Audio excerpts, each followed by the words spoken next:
Hey guys, welcome back. This is part 2 of how to build a Jimi Hendrix Stevie Vaughan style pedalboard. Part 1 was just a speed build video, just to quickly let you see how it looks. If you missed that, you can click on the card in the corner right now. So the first thing we need is the actual board. You can use whatever you can get your hands on. Pedal trains are pretty popular. I use a pedal board case. This is a stack UPC 535. I think it's 21 by 12.5 inches. And for this purpose, this is large enough. You know, when you're buying these, you think to yourself, larger is better. But if you do a lot of gigging in small clubs, those stages are actually pretty small. You usually want to have a smaller board. And if your gigs are in big sports arenas, you're probably not building your own board anyway. Now, I like these because they're cheap and lightweight, and also they have aluminum sides, they have metal corners. That's one thing you really want to watch out for, are cases with plastic corners. Those things will fall off on you. Now the good thing with these is that the latches disconnect completely, so you're left with just the top part on the floor, and you can stash the other half somewhere behind the stage or whatever behind your amp. Also, that part is padded with a nice foam to protect the top of your pedals, and the whole bottom side is covered with the soft side of Velcro. So all you need to do to attach them is stick the hook side of the Velcro to the bottom of your pedals.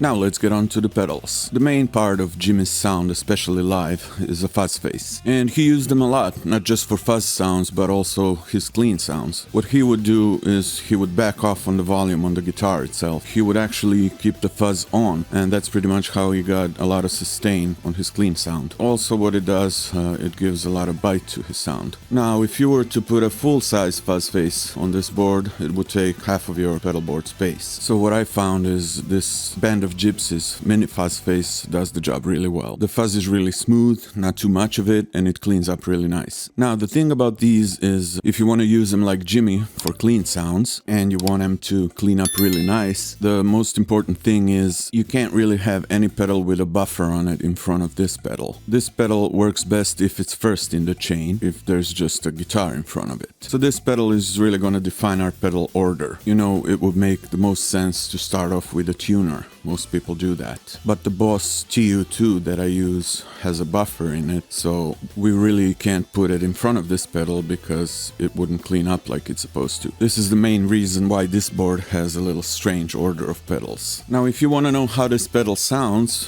click on the card in the corner right now and it will take you to my demo. Okay, so the next signature part of Jimi's sound is an Octavio.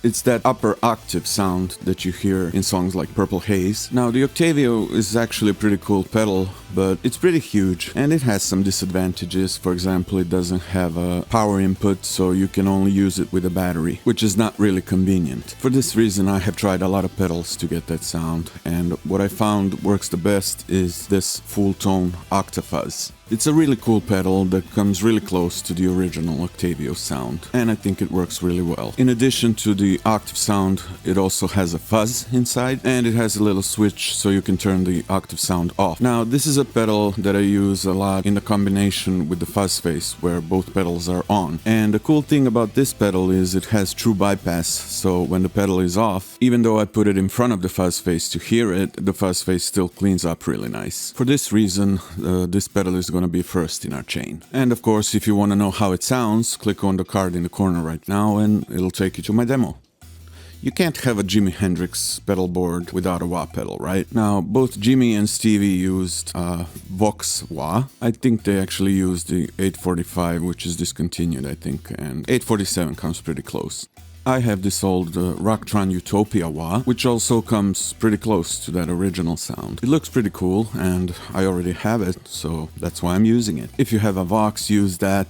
If you have a Crybaby, that'll also work. And also these new mini wah pedals from Dunlop would be, I think, pretty cool for this size board. Not much more to say about a wah. We all know how it works, we all know how it sounds. If you want to hear how this one sounds, click on the card in the corner right now and it'll take you to my demo.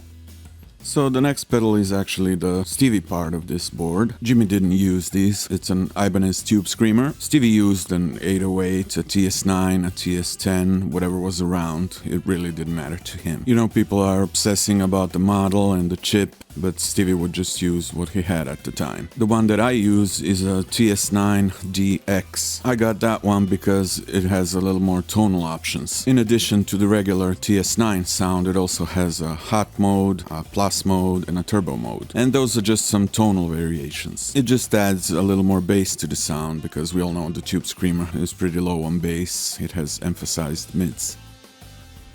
The last thing you would need on a Jimi Hendrix board is, of course, a Univibe. I actually use TC Electronic G Major 2 in the effects loop of my amp, and I use the Univibe from there. So instead of that, I'm just gonna put a little looper pedal from Boss RC3. I don't use it live really, but it's on my board for practice at home. You can record some small loops and jam all over that. Now, we can't really have a pedal board for gigging without a tuner on it, right? So I'm gonna use my trusty old Boss tuner, TU2, and for the reasons we talked before, it cannot be in the beginning of the chain. So it'll be the first pedal after the Fuzzface. Now the next step is we need to power all these pedals. This can become a problem a lot quicker than you think. When you have this many pedals, there is a big possibility of a ground loop. And also, most pedals have a negative center on the power connector, and the Fulltone Octafuzz that we're using has a positive center. So we really can't use like a one spot and a daisy chain here, because then the Fulltone Octafuzz wouldn't work. Also, to eliminate all the noise, we should use a proper power supply pedal. We're gonna use this MXR Isobrick. This is a really good power supply pedal. It has isolated outputs, and what that means is the pedals do not have a common ground, so there's no chance of a ground loop and we won't get any buzzing or hissing. And when we plug this board into an amp that's really cranked up, it will be totally quiet. It has tons of options, a lot of outputs. It even has an 18-volt output. We're not going to use it here. One of the cool features, these two outputs over here have a sag option where you can lower the voltage all the way to 6 volts and it will simulate a dying battery. Some people claim that the Fuzzface works better when the battery is dying, so you can simulate that with this power supply. I don't do that really, but there's an option for that. All the outputs have indicated milliamps on them, and you should really pay attention to that. You can check the power consumption of your pedals in their manuals, and one thing to pay attention to here is that digital pedals will usually use a lot more current than analog ones. Like the Fuzzface and the Tubescreamer, they use very low current. And the pedals like the Boss Tuner or the Loop Station, they are digital and they use a lot more current. Also, one more thing we have to pay attention to here is what we talked about before about the Fulltone Octafuzz. It has a positive center, so I just made a cable that reverses the polarity because all the outputs on this power supply have a negative center, so we have to reverse that in the cable itself. Now, this power supply comes with its own power adapter that you plug in the back of it. It might look a little weird to you because I'm over here in Europe, so it has a European plug. If you buy this pedal in the States, of course it'll have a US plug. Okay, so let's get to the actual build now.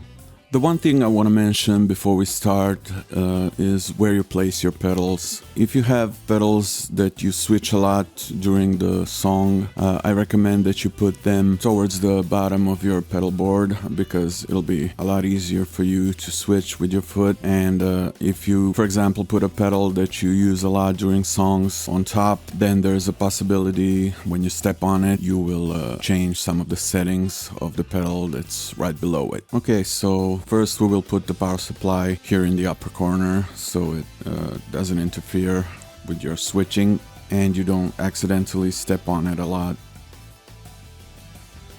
So like we said, the Fuzzface is the main part of the sound. We will put this pedal about here, and right in front we're gonna put the Octafuzz.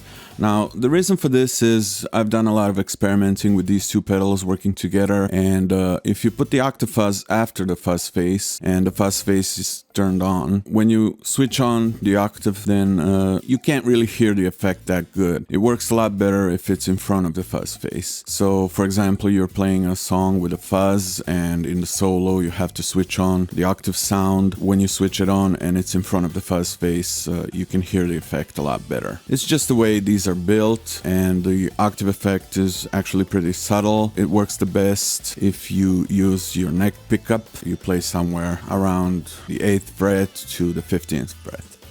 Now, if we're looking at it aesthetically, it would make the most sense to put the first pedal all the way in the right corner. But you have to keep in mind that this pedal is your input jack, and you will be connecting and disconnecting this every time you gig. And this case has aluminum sides which are a little taller than where the input jack is on the Octafuzz, because it's a pretty low pedal. So make sure to keep enough clearance to plug your cord in effortlessly, so you don't have to disengage the Velcro every time you want to plug it in. Right after that, we're gonna place the tuner pedal. Like I said, most people put it in the front, but because of the buffer reasons we talked about before, on this board we're gonna put it right behind the fuzz face. And in the middle, we're gonna put our wah pedal. They use the Vox Wah, but you can use whatever you have. I'm using the Rocktron right now. After that, we're gonna place the Tubescreamer, and the Univibe is left, but I use the one in my rack. And I'm just gonna put the looper pedal on the end of the chain. Okay, so now all our pedals are in place, and it's time to hook up the audio cables. So you just go from one output jack to the input jack on the next pedal. I'm not gonna bore you with this, so I'm gonna speed it up right now.